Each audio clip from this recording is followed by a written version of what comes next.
Hi friends, ఎలా ఉన్నారు? మన చుట్టూ ఎన్నో విషయాలు జరుగుతూ ఉంటాయి, కానీ ఎలా జరుగుతాయో తెలీదు. అలాంటి 10 ఇంట్రెస్టింగ్ క్వశ్చన్స్కి ఇప్పుడు మనం ఆన్సర్స్ తెలుసుకుందాం.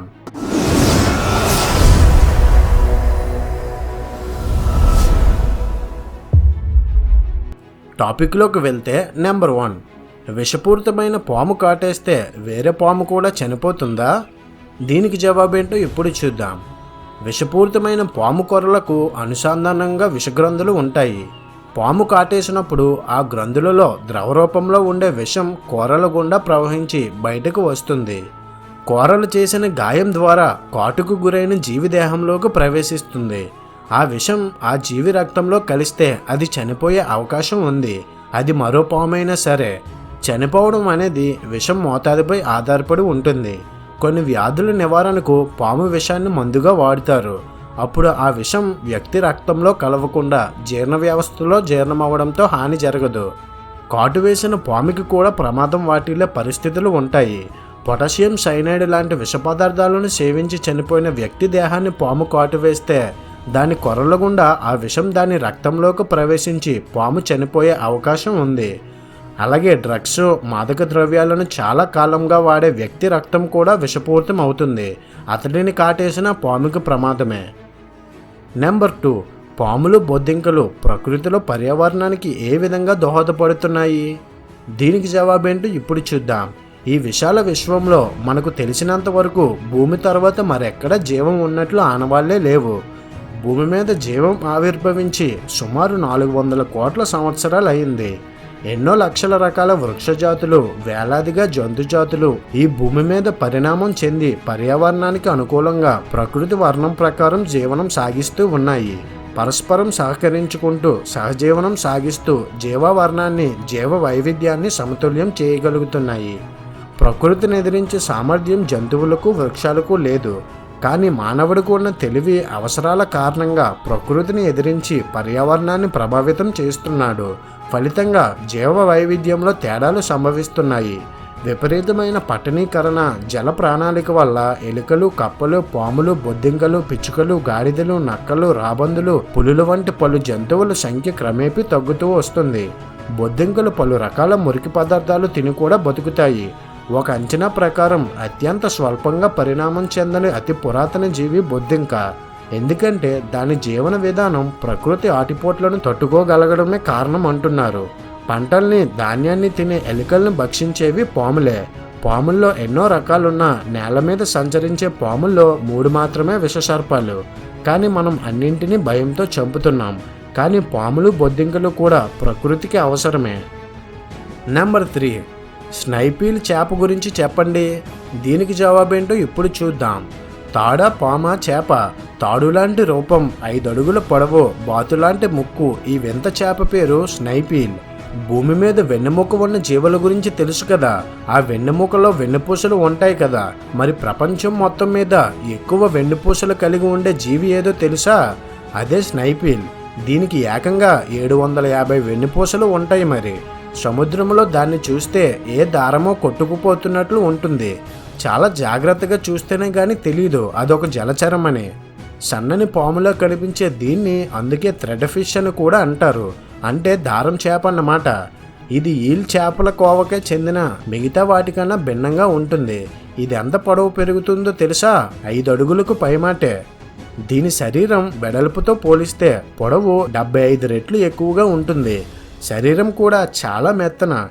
దీని నోరు భలే వింతగా ఉంటుంది. బాతు ముక్కులాగా ఉండే ఇది నోరు మూసుకొని ఉన్న దవడలు కలవవు. ఎందుకంటే దవడలు 2 ఒకటి పైకి ఒకటి కిందకి మెల్లి తిరిగినట్లు ఉంటాయి. అంటే నోరు మూసినా తెరచినట్లే ఉంటుందన్నమాట.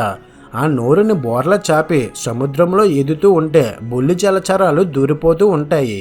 అందినవు అందినట్టు స్వాహా చేస్తూ ఇది ఈదుతూ పోతుంది.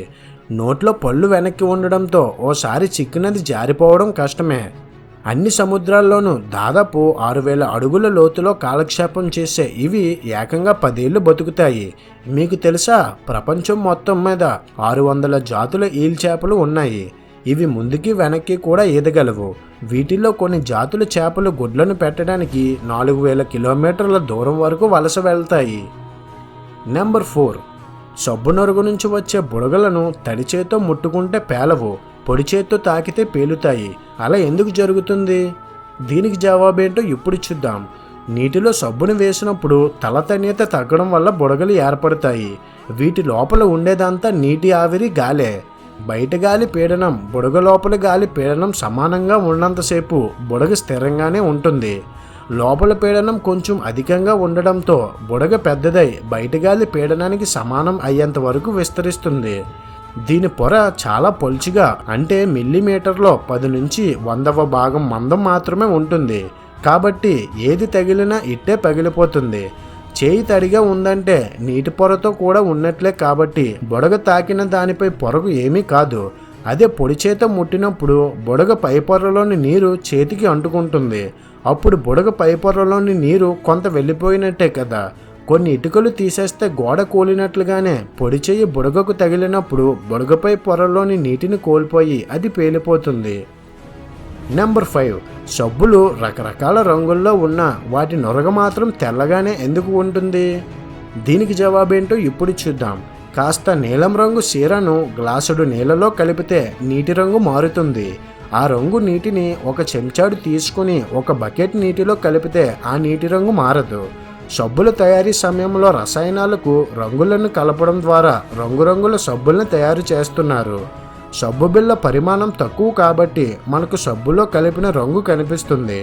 అదే దాన్ని రుద్దేటప్పుడు మన చేతుల్లో వచ్చే సబ్బు పరిమాణం తక్కువగా ఉంటుంది.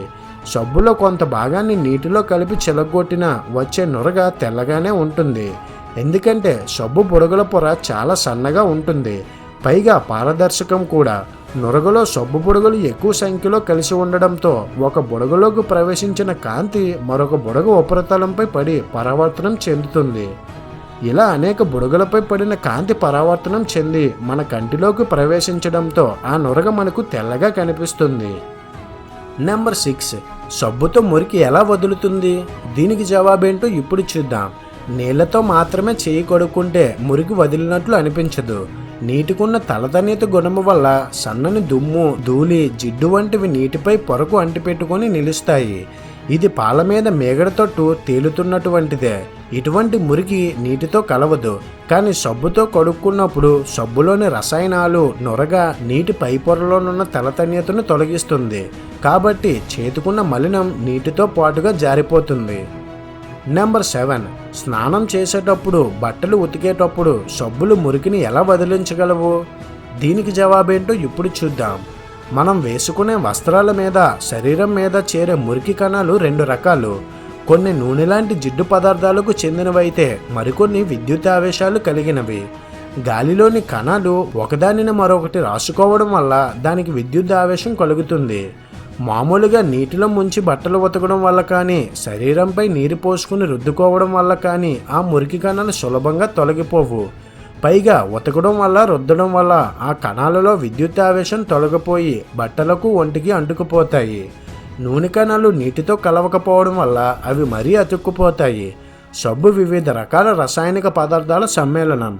సబ్బులోని రసాయనిక అణువులకు ఉన్న ప్రత్యేక ధర్మం, అణునిర్మాణం మూలంగా అవి మురుకులోని జిడ్డుతో కూడిన కణాలకు, విద్యుత్ ఆవేశం ఉన్న కణాలకు అంటుకుంటాయి. ఆ తర్వాత నీరు పోసి ఉతకడం కానీ, రుద్దడం కానీ చేయగానే సబ్బు కణాలు మురికి కణాలను తమతో పాటు గుడ్డల నుంచి, ఒంటి నుంచి తొలగిస్తాయి.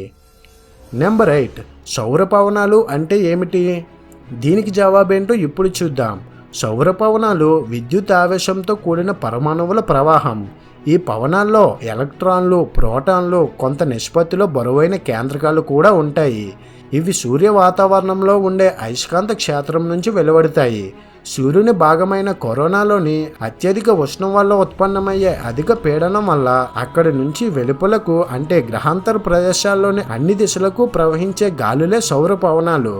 సౌర పవనాలు 1,00,000 డిగ్రీల కెల్విన్ ఉష్ణోగ్రతతో సూర్యుని నుంచి సెకనుకు 500 కిలోమీటర్ల వేగంతో సూర్యుని క్రియాశీలతను బట్టి వెలువడతాయి. సౌర పవనాలలోని కణాలు భూమిని చేరుకోవడానికి 4 లేదా 5 రోజులు పడుతుంది. ఈ పవనాలను అధ్యయనం చేయడం ద్వారా సూర్యునిలో ఏర్పడే అరోరా, అయస్కాంత తుఫాను లాంటి విషయాలను శాస్త్రవేత్తలు విశ్లేషించగలుగుతున్నారు. నెంబర్ 9. కొన్ని జీవులు రంగులను చూడలేవు, ఎందుకని? దీనికి జవాబేంటో ఇప్పుడు చూద్దాం. మనం రంగుల్ని చూడగలం, కొన్ని జంతువులు చూడలేవు. షార్కులు కూడా అంతే. ఒకసారి సముద్రం అంతర్భాగంలోకి వెళ్ళినట్లు ఊహించుకోండి. నీలం రంగు నీటిలో ఈదుతున్న రంగురంగుల చేపలు, వింత మొక్కలు, పగడపు దీవులు అన్నీ అద్భుత దృశ్యాలే. అయితే ఈ అందాలన్నీ కనిపించేవి మనకే, ఎందుకంటే కొన్ని జలచరాలు రంగుల్ని చూడలేవు. షార్కులు కూడా అంతేనని ఈ మధ్య పరిశోధనలో తేలాయి. అంటే వాటికి లోకమంతా నలుపు తెలుపు సినిమా లాంటిదే అన్నమాట. షార్కులకు రంగులు కనపడమని మనకెలా తెలుసు అని అనుకుంటున్నారా? అవి నోరు విప్పి చెప్పలేవు కదా అనే సందేహం మీకు వచ్చే ఉండుంటుంది. మనుషులకైనా జంతువులకైనా కళ్ళలో రెటీనా ఉంటుంది. దాని మీద పడిన కాంతి కిరణాలను గ్రహించే వ్యవస్థ వల్ల దృశ్యాలు కనిపిస్తాయి. రెటీనాపై ప్రధానంగా కాంతిని గ్రహించే 2 రకాల కణాలు ఉంటాయి. అవే రాడ్ అండ్ కోన్ కణాలు. రాడ్ కణాల వల్ల వస్తువుల కదలికలు, కాంతి తీవ్రతలో తేడాలు తెలిస్తే, కోన్ కణాల వల్ల రకరకాల రంగులు కనిపిస్తాయి. శాస్త్రవేత్తలు ఏ జంతువు రెటీనానైనా పరిశీలించి ఆయా కణాలు ఉన్నాయో లేవో చూసి వాటికి ప్రపంచం ఎలా కనిపిస్తుందో తెలుసుకుంటారు. అలా కొందరు శాస్త్రవేత్తలు ఆస్ట్రేలియాలో దాదాపు 17 జాతుల షార్కులపై పరిశోధన చేశారు. 10 జాతుల్లో అసలు కోన్ కణాలే లేవు. మిగిలిన వాటిలో ఒకే ఒక రకమైన కోన్ కణాలు ఉన్నాయి. దీన్ని బట్టి అవి రంగుల తేడాలను గమనించలేవని తేల్చారు. అవి ఎలా చూస్తే మనకేంటంట అని అనుకోకండి. ప్రపంచవ్యాప్తంగా చేపల కోసం వేసే ఎర్రల్లో లక్షలాది షార్కులు చనిపోతున్నాయి. వాటి చూపు ఎలా ఉంటుందో తెలిస్తే వాటిని ఆకర్షించిన విధంగా ఎర్రలను వలలను తయారు చేసే వీలు ఉంటుంది. దానివల్ల వాటికి ప్రమాదం తప్పుతుంది. అలాగే సముద్రంలో డైవ్ చేసేవారి ఈత దుస్తులను కూడా వాటిని ఆకర్షించిన విధంగా రూపొందించవచ్చు.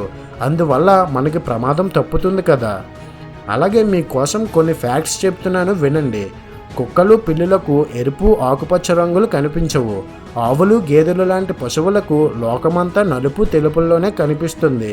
చాలా రకాల చేపలు పక్షులు రంగుల్ని చూడలేవు. తేనెటీగలు మనకి కూడా కనిపించని అతి నీలలోహిత రంగుల్ని కూడా చూడగలవు. చీమలు ఎరుపు రంగుని చూడలేవు. నెంబర్ 10. సన్నజాజి, విరజాజి వంటి కొన్ని పువ్వులు రాత్రిలోనే ఎందుకు విచ్చుకుంటాయి? దీనికి జవాబేంటో ఇప్పుడు చూద్దాం. పుష్పాల రంగులకు, మకరందాల రుచులకు, సుగంధపు వాసనలకు కారణం వివిధ రకాల సేంద్రియ రసాయనాలే. రంగులనిచ్చేందుకు కెరోటిన్ పదార్థం కారణం. అలాగే గ్లూకోజు, ఫ్రక్టోజు వంటి వివిధ రకాల తేలికపాటి చక్కెరల పదార్థాల వల్లే మకరందాలు తేమగా ఉంటాయి. పుష్పాలకున్న విశిష్టమైన సువాసనలకు కారణం ఆ పుప్పొడి రేణువుల మీద, పుష్ప దళాల మీద ఉండి తేలిగ్గా ఆవిరయ్యే టర్పినులు, ఎస్టర్లు, ఆల్కలాయిడ్లే కారణం. పుష్పాల రంగులు, మకరందాల రుచులు, పుష్ప సౌరభాల గుబాలింపులు వృక్షజాతుల్లో పరపరాగ సంపర్కానికి ప్రోత్సహించేందుకు ప్రకృతి ఎంచుకున్న ఏర్పాటే. రాత్రులు సంచరించే కీటకాల ద్వారా పుప్పొడి రేణువుల వ్యాప్తి కోసమే కొన్ని పుష్పాలు రాత్రులు విచ్చుకుంటాయి. పుష్పాలలో ఉన్న మకరందాల, వర్ణాల, సువాసనల రసాయనాలకు కాంతి సమక్షంలో చర్యనొందే లక్షణాలు ఉంటాయి. కాంతి సమక్షంలో రసాయనాలు ప్రేరేపితమై పత్రదళాల్ని విప్పారించే విధంగా పగలు విచ్చుకునే పుష్పాలలో ఏర్పాటు ఉంటుంది. కాంతి ఉంటే విచ్చుకోకుండా, కాంతి లేనట్లయితే చీకట్లో దళాల్ని విప్పదీసే విధంగా విరజాతి, సన్నజాతి, కొన్ని మల్లె జాతుల్లో ఏర్పాటు ఉంటుంది. కాంతి గ్రాహకాల రసాయనిక లక్షణాల ఆధారంగానే పగలు లేదా రాత్రిళ్ళు విచ్చుకునే తేడా ఉంటుంది. సో ఇది ఫ్రెండ్స్ మన వీడియో. మీకు ఏ ఆన్సర్ అయితే బాగా నచ్చిందో కామెంట్ చేయండి. మా వీడియో మీకు నచ్చినట్టయితే ఒక్క లైక్ చేయండి చాలు. మరింత సమాచారం కోసం మన ఛానల్ని సబ్స్క్రైబ్ చేసుకుని బెల్ బటన్ని యాక్టివేట్ చేసుకోవడం మాత్రం మర్చిపోకండి.